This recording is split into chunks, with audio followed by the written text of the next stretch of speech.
Hello प्यारे बच्चों, एक बार फिर से आपका स्वागत है एक नई कहानी चीकू दुकानदार में। ये कहानी आपकी लिखी है गीता प्रधान ने। चलिए बच्चे, हम जानते हैं कि गीता प्रधान जी ने इस कहानी में ऐसा क्या लिखा है कि चीकू दुकानदार नाम दिया है। चाचा जी किसी काम से बाहर गए हुए थे। चीकू दुकान संभाल रहा था। वापस आकर उन्होंने देखा कि चीकू अच्छे से दुकान संभाल रहा है। चीकू कैसे संभाल रहा था दुकान? अच्छे से संभाल रहा था। उन्होंने खुश होकर चीकू को टॉफ़ी लेने के लिए कहा। तो चीकू बोलता है बच्चों, आप ही दे दीजिए। चीकू किससे कहता है यहाँ पर? दुकानदार अंकल से। चाचा जी ने मुट्ठी भर टॉफियाँ निकाली और चीकू को दे दी। फिर चाचा जी ने पूछा, तुमने खुद टॉफियाँ क्यों नहीं ली चीकू? चीकू ने कहा, मेरी मुट्ठी आपसे छोटी है, आपकी मुट्ठी से मुझे ज़्यादा टॉफियाँ मिल गई। बच्चों ये देखो, ये चीकू के चाचा जी हैं और ये इस कहानी में चीकू है। चाचा जी कुछ काम के लिए बाहर जाते हैं तो वो दुकान पे चीकू को बिठा के चले जाते हैं कि बेटा आप मेरी दुकान संभालो। चीकू इतने अच्छे तरीके से दुकान संभालता है, चाचा जी आकर देखते हैं तो बहुत खुश होते हैं। वो खुश होकर के क्या कहते हैं कि चीकू बेटा आप डब्बे में से टॉफ़ियाँ ले लो। लेकिन चीकू कहता है नहीं चाचा जी, आप ही दे दीजिए। तो जब चाचा जी उसको टॉफ़ी देते हैं मुट्ठी भर कर, उससे प्रश्न पूछते हैं। यहाँ पर क्या प्रश्न पूछते हैं कि चीकू आपने टॉफ़ी खुद क्यों नहीं ली? अपनी कहानी पढ़िए। चीकू क्या कहता है कि आपकी मुट्ठी मेरी मुट्ठी से ज़्यादा बड़ी है। अंकल के हाथ जो होते हैं, चाचा जी के हाथ तो बड़े हैं भाई, चीकू के हाथ छोटे हैं, तो उनकी मुट्ठी जब बंद होगी तो वो भी बड़ी होगी। तो इसीलिए वो कहता है कि आपकी मुट्ठी से मुझे टॉफ़ियाँ ज़्यादा मिली है। बच्चों आपको कहानी अच्छी लगी? चीकू की तरह आप भी इसी तरीके से समझदारी दिखाते हैं? बच्चों आप भी ज़रूर समझदारी दिखाते होंगे। कुछ बच्चे तो बहुत समझदार होते हैं। और इस कहानी से हमें यही शिक्षा मिलती है कि हमारा जो धैर्य का फल होता है वो हमेशा मीठा होता है। चीकू ने यहाँ पर बहुत समझदारी दिखाई ना, तो इसीलिए उसको बाद में क्या हुआ? फ़ायदा हुआ। अगर कोई और बच्चा होता है यहाँ पर तो वो फट से डब्बा खोलता और टॉफ़ी ले लेता, लेकिन उसे कितनी टॉफ़ी मिलती? 4 या 5। और जो बच्चे चैनल पर नए हैं, चैनल को सब्सक्राइब कर लीजिए, बेल बटन को ऑल पे क्लिक कीजिएगा। और बच्चों कहानी अगर आपको अच्छी लगे तो प्लीज़ आप वीडियो को लाइक कीजिए और आप अपने घर में अपने छोटे भाई बहनों को और दादा दादी को ये कहानी ज़रूर सुनाइएगा और दोस्तों को भी सुनाइए। बहुत मज़ा आएगा आपको कहानी में। प्रश्न नंबर 1, कहानी में आए हुए अपने मनपसंद शब्दों को नीचे दिए गए स्थान पर लिखिए। बच्चों आपने कहानी अच्छी तरह से पढ़ी है और आपने कहानी में देखा कि बहुत सारे शब्द आए हैं। जैसे एक दुकान होती है, चीकू होता है, चाचा जी होते हैं और वो अपनी मुट्ठी से क्या करते हैं? टॉफ़ियाँ देते हैं। तो ऐसे बहुत सारे शब्द आए हैं, उन्हीं में से कुछ शब्द आपको यहाँ पर लिखना है। जैसे देखिए मैंने कुछ शब्द लिखे हैं। चाचा जी, खुद, जनरल स्टोर, ज़्यादा, दुकान होती है चाचा जी की, मुट्ठी, मुट्ठी भर के क्या करते हैं चाचा जी? टॉफ़ियाँ देते हैं, टॉफ़ी, और छोटी, छोटी होती है ना चीकू की मुट्ठी। आप कहानी अच्छी तरह पढ़िए तो आप अपने कुछ शब्द यहाँ पर अलग भी लिख सकते हैं। ये शब्द तो मैंने अपनी मनपसंद के लिखे हैं, आपके मनपसंद शब्द कुछ और हो सकते हैं। तो बच्चों जो आपके मनपसंद शब्द हैं वही आप कहानी में से यहाँ पर लिखिए।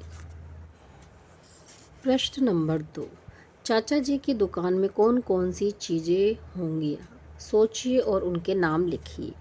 बच्चों आपने कहानी पढ़ी है तो आपको चाचा जी की दुकान में ऐसा क्या क्या सामान था वो आपको यहाँ पे लिखना है।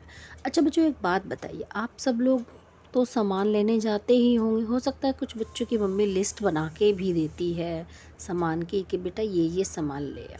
तो आपने देखा होगा बहुत सारे नाम होंगे जो आप घर की लिस्ट में देखते हैं, तो उन्हीं में से आपको यहाँ पर कुछ नाम लिखने हैं। मैंने कुछ लिखे हैं, हो सकता है आपके नाम कुछ अलग होंगे सामान के। तो चलिए बच्चे अब हम उत्तर करते हैं। जैसे देखिए टॉफ़ी, चावल, और यहाँ पर मिर्च, जो मसालों में मिर्च होती है, चॉकलेट, और क्या होता है? आटा, चिप्स, बिस्किट भी लेने बच्चे जाते हैं, साबुन, साबुन आपकी नहाने धोने की, कपड़े धोने की सारी साबुन मिल जाती है, नमक, दालें, दालें आपकी सारी मिल जाती हैं, तेल भी आपके सारे मिल जाते हैं, सर में लगाने वाला हो या फिर आपका खाने वाला हो। डेयरी आइटम, डेयरी आइटम में आपका दूध आएगा, पनीर आएगा, और आपका मक्खन आ जाएगा, घी आ जाएगा और आपका क्या आ जाएगा, दही आ जाएगी। लिस्ट मेरी लिस्ट से अलग हो सकती है, तो आपकी लिस्ट जो होगी आप वही लिखिएगा। ये प्रश्न बच्चों आप अपने आप करिएगा। प्रश्न नंबर 3 समझिए और पूरा कीजिए।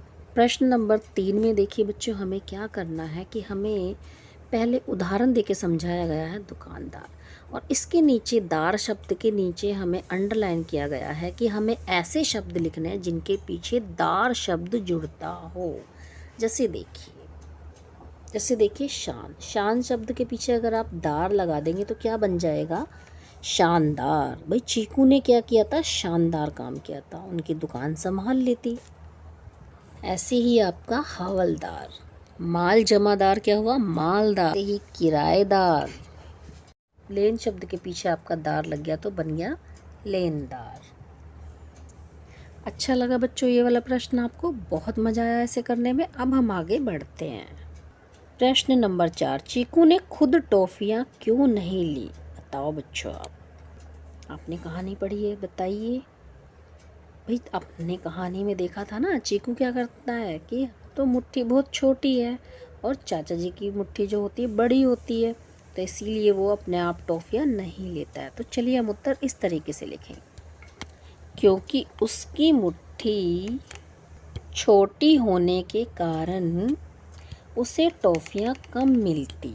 दुकानदार की मुट्ठी बड़ी थी इसलिए ज़्यादा टॉफ़ियाँ मिली, इसीलिए उसे क्या हुआ, ज़्यादा टॉफ़ियाँ मिली तो उसका फ़ायदा हो गया।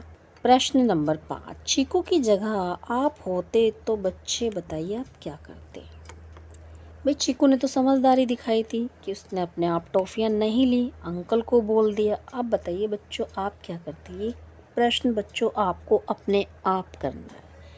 हो सकता है कुछ बच्चे इस प्रश्न में करते कि हम भी चीकू की तरह ही करते, लेकिन हो सकता है कुछ बच्चों की सोच अलग हो, वो कहते नहीं हम तो टॉफ़ियाँ खुद निकाल लेते। तो यही प्रश्न बच्चों आपको अपने आप करना है। देखिए बच्चों मैंने किस तरीके से उत्तर लिखा है, चीकू की जगह हम होते तो हम भी ऐसा ही करते, अपने मुनाफे के बारे में सोचते। क्योंकि यहाँ पे चीकू ने क्या किया था, चीकू को पता था कि उसके हाथ छोटे हैं तो उसकी मुट्ठी भी छोटी, दुकानदार चाचा जी के हाथ बड़े तो चाचा जी की मुट्ठी भी बड़ी। तो यहाँ पे उसने अपनी समझदारी दिखाई और अपना मुनाफे के बारे में सोचा। तो बच्चे आप मुझे कमेंट करके बताइएगा कि आप क्या सोचते। आशा करती हूँ कि बच्चों ये वीडियो आपको काफ़ी अच्छी लगी होगी, को आप अच्छी तरह से समझिएगा और फिर आप बच्चे इसका उत्तर लिखिएगा। मिलते हैं बच्चों फिर एक नई कहानी में।